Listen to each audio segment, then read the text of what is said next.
Mr. Vaishnaw, namaskar. Very warm welcome on behalf of millions and millions of Indians for whom you are responsible for making sure that their calls don't drop, they get tickets on time, their trains run on time, the air conditioning is functional, and the bedding is also clean, apart from everything else that you're doing. But as I welcome you to this India at 100, and you have noticed that we are going to talk about global leadership, I want to start with the first question, because the conversation which SBM just had with Rahul is a tough act to follow. So I'll try and move away from telecom for a few minutes. When will India, this is my first question, sir, when will India have a robust data privacy law that we can be proud for? And I want to tell my audience, just a little while ago, IRCTC, which is a company under his supervision, has withdrawn a tender for monetization of user data. Sir. So the data protection bill, that's in works, and I think we should be seeing the results very soon.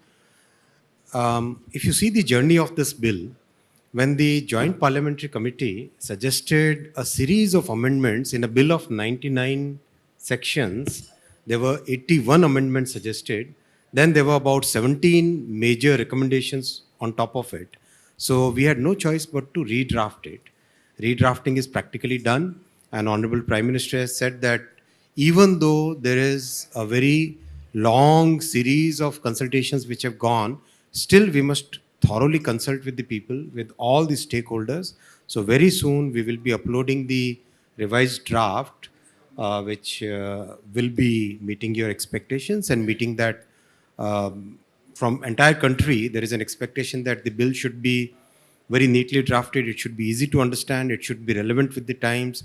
It should create that online environment where trust and safety of the users gets the primacy. If trust and safety of users has to have primacy, what about all the data that has been lost so far? And we keep hearing about incidents. What would you say are the touchstones that this proposed law will have? So, three fundamental things. First and foremost is the users have a right on their data, right? So, how that data is used, what is the consent mechanism which is there, that's the first and foremost. Second is the established principles of, let's say, purpose limitation, the other things which have got so well established all across the globe, those should be very much ingrained within the bill. And third, most important thing is, how do we make sure that every person in this country, every citizen of this country is able to access the grievance redressal mechanism in a very simple and very highly accessible way. So the entire implementation should be born digital. It should be born digital. We are not only looking at the revamping the data sector, we are also looking at revamping the other sectors which basically support the data economy. For example, the telecom sector. Currently, the telecom industry is regulated by a law which was of 1885. 1885, 1933 and 1950. That's the vintage of the legal systems which are currently governing the entire telecom sector. So how do we bring that into sync with today's times? For example, in the Telegraph Act, which is the basic governing act of the entire telecom sector, the word telecom doesn't appear. Wireless was not there. Spectrum was not even part of the discussion during those days. So we are revamping all these things. You're revamping all these things. Let me move on in the time that we have to, since you took the conversation to telecom. A 5G Bharat, it is reality. You have yourself announced October. How will India benefit from 5G 5-10 years down the line? Not immediately, because it's going to be a creamy layer proposition, perhaps in the initial few days, although Mr. Mittal will try and Mr. Ambani will try and do their best to make it a mass proposition. How will the average Indian benefit? First of all, it will be a mass proposition. Not only the two private sector telecom service providers, but BSNL will also roll out its 5G in the coming 18 to 24 months, for sure, right? That's first. Second is, the big difference that 5G will bring It will be in two sectors, education and health. The entire education sector, which today considers digital as somewhat connected and somewhat like, okay, this is the central piece is education. Now there is something digital I can build around it, right? That will reverse. Digital will be the core and the education sector will be built around it. Same thing will happen in the healthcare sector. These two sectors are going to make a very big difference in the lives of 130 crore Indians, and especially the people who are at the bottom of the pyramid, who are at the most remotest parts, at the margins of the society, the people who are from our political thought process point of view, who are the most important people for whom we exist. A question around sustainability of the sector. Mr. Mittal raised that point, and before you answer that, and I'll request you to do that, I just want to say that when we started off today's deliberation, Mr. Jyotiraditya Scindia also spoke about, in response to a question from me, about the taxation on ATF, which adds to the cost. From a same point of view, what would you say to what Mr. Mittal just asked? On the taxation in telecom sector, the right person to ask would be the finance department. Of course, we are already in discussion with the finance ministry. What are the things that can be rationalized? But what's important is we have a very large user base. So even a small piece of revenue, when multiplied by 130 crore users, the numbers become really good. So in relative terms, the taxation is not as taxing as it would be had the market been smaller. That's the first point. Second point is, we are coming up with a series of reforms. September, something happened, then Prime Minister sanctioned something more. Then in November and December, we had more reforms. Then in March, April, we had another set of reforms on the WPC procedures side. Then ROW reforms, which we announced yesterday. So PM has been continuously pushing us and saying that our regulatory system should become the benchmark for the world. Each and everything that we are doing in fulfilling Prime Minister's vision of that world-class benchmark, gold standard of regulation. World should come and copy our regulatory setup. So all those things are in the works, things which have already happened, many things. Some things are, as we speak, things are getting done. So all those things combined should be seen as the right way of looking at the entire framework.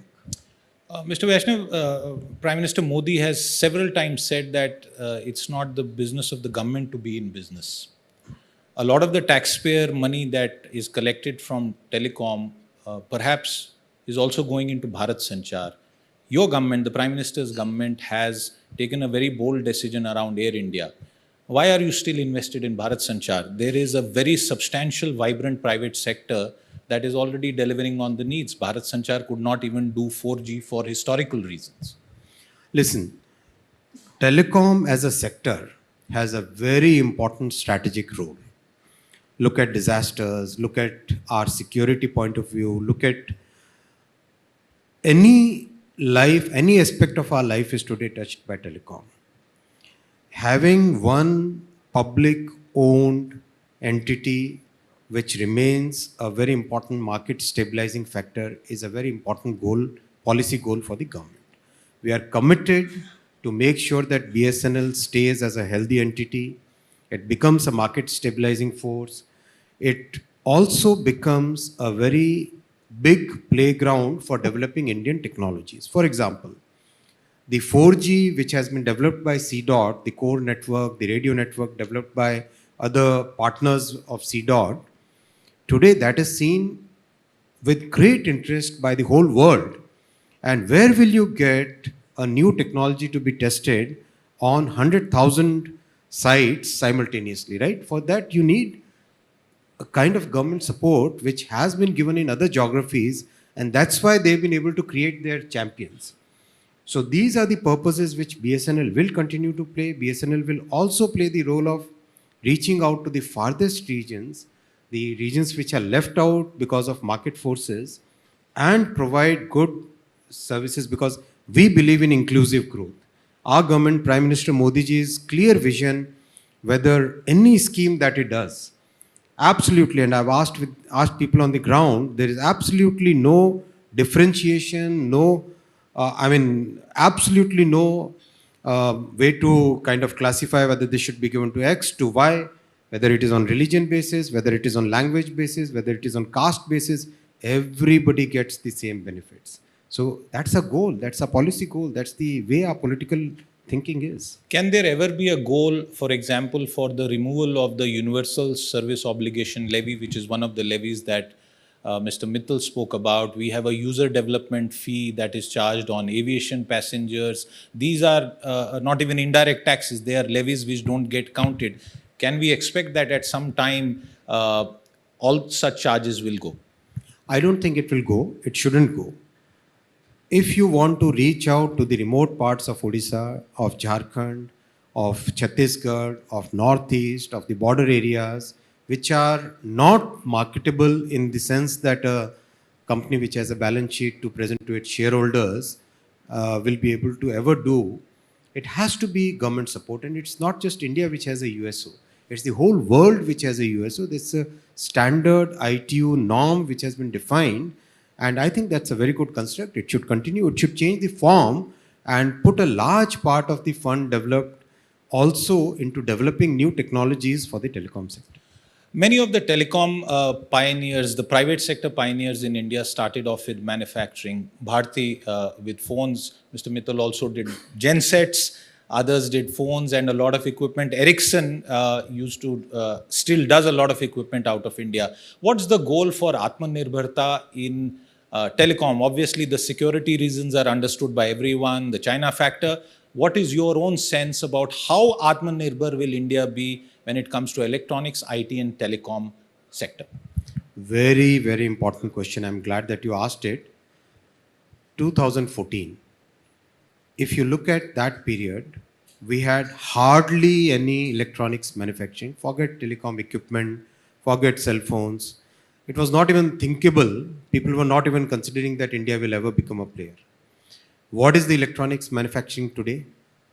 Close to 80 billion US. Close to 80 billion US.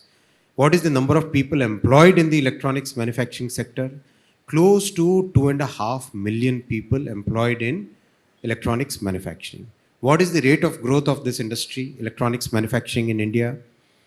Double-digit CAGR, and we think that in next 4 years, 5 years, this will become a 250 billion. Industry thinks that this might actually exceed 300 billion.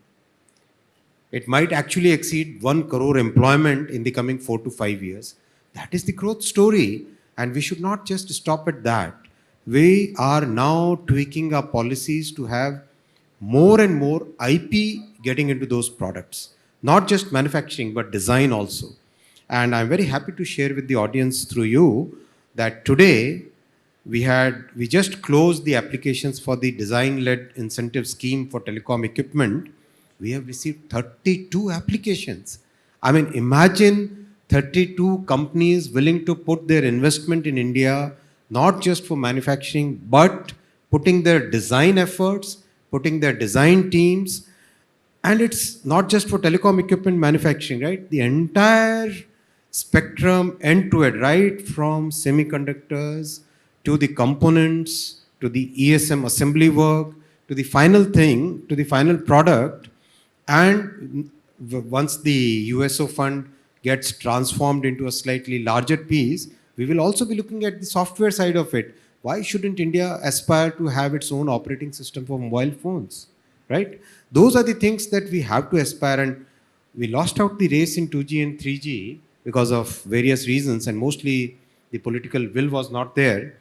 4G, we caught up. 5G, we should be able to stand up with the world. But 6G, Prime Minister has given us the clear mandate. We should become the leaders in the world. Since you spoke about semiconductors, I also want you to tell our audience, what is the progress on the semiconductor manufacturing plan? The PLI scheme, if I recall correctly, was announced almost 9 months back, sir, and I have spoken to you about that. Meanwhile, we see the global shortage of semiconductors. We've seen what Intel has done, investing billions of dollars. Where do we stand on that? Do we see light at the end of this tunnel? We have made excellent progress on the semiconductor program. See, a typical decision on semiconductor happens in a time frame of 14 to 16, 14 to 18 months. That's a typical time frame all over the world, right? I am very happy to share with you that 1st January of this year is when we had launched the entire program. 15 December last year is when Prime Minister approved the program. 1st January we uploaded the applications. Today we are in a position where in the coming 2 or 3 months we should be having the first groundbreaking ceremony for Indian semiconductor manufacturing units. It's a great progress. I take a round of applause for that. And we decided when we did that program, we'll cover the entire thing, and Prime Minister gave us a mandate that it should be for 20 years. That should not be a 4-year or a 5-year horizon thing, right? We promised to the world that we will develop 85,000 talents, right from PhDs to MTechs to BTechs to the people in the clean room, the entire chain. And very happy to say that a full cohort of institutes, almost by now, by today's count, it should be about 48 institutes have already signed up in this program, where the courses are now getting tailored towards semiconductor design. And almost all the international big training institutes, they have signed MOUs with us within the last 8-9 months. It's a great progress. I think this will be a very big fundamental shift in our entire ecosystem, because as the electronics manufacturing grows, the demand for chips is going to increase. And if that demand can be met out of India, then imagine the change that will bring in the country. Sir, we are the vaccine manufacturing capital of the world. By when do you think we could be the chip manufacturing capital of the world? Listen, that would be a very difficult question to answer. What I can say is we will definitely become the chip design capital of the world. For sure we will become, because today we have close to 55,000 semiconductor design engineers working for various companies. And as part of our semiconductor program, we have brought out a design-led scheme where people, the engineers who want to try out their luck in designing semiconductor chips, they can come out, they can use common facilities which are getting developed at CDAC unit in Pune, and start up their venture. If they succeed, well and good. Even if they do not succeed, there is a great ecosystem which is already there. So I can say with good sense of confidence, with high degree of confidence, that within next 5 to 6 years, we will become a great semiconductor design capital of the world. We will definitely use that capability to feed into our semiconductor manufacturing also. I need to ask you a follow-up. While I'm really happy about what you said, does it mean that you're scaling back the ambition of having an actual fab in India? Because absolutely not. Okay. We will have not just one fab, we'll have multiple fabs. But see, the world is today far, far ahead of us, right? So we have to really accelerate our journey. Will it take 10 years to become a major player in semiconductor manufacturing? Probably not 10 years, but definitely 5 to 6 years it will take. So what does Taiwan have that we don't in this space?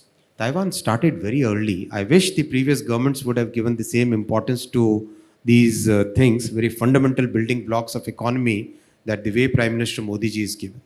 My final questions in the time that we have left, and this is continuing with the theme of Atmanirbharta, which is across sectors, and we are not discussing your other portfolios today, but coming back to Atmanirbharta, startup and innovation, there are several companies, small startups, small companies, which have done great work when it comes to core telecom products. What's your outlook about them? Do you think they can succeed? Because the reality is also that the big behemoths control the global supply chain, they control patents, they control IP. What is the hope and support that you can give to startups who are in telecom manufacturing doing a lot of innovative stuff? There have recently been M&A deals also in this space. I'll invite you to participate in the IMC, Indian Mobile Congress, very soon. It will happen in the first week of October, and interact with the startups. The kind of energy that they have. See, the support that we have given is not just financial incentives. the support that we are giving is very comprehensive support. And what is that comprehensive support? I'll take a couple of minutes to explain. To be able to have, let's say, a very important piece of the entire telecom infrastructure, the radio network, right? Now, if you manufacture a radio unit and you don't get a chance to test it, integrate it with the core network and see how it performs, where will you sell it? It's that whole chicken and egg thing.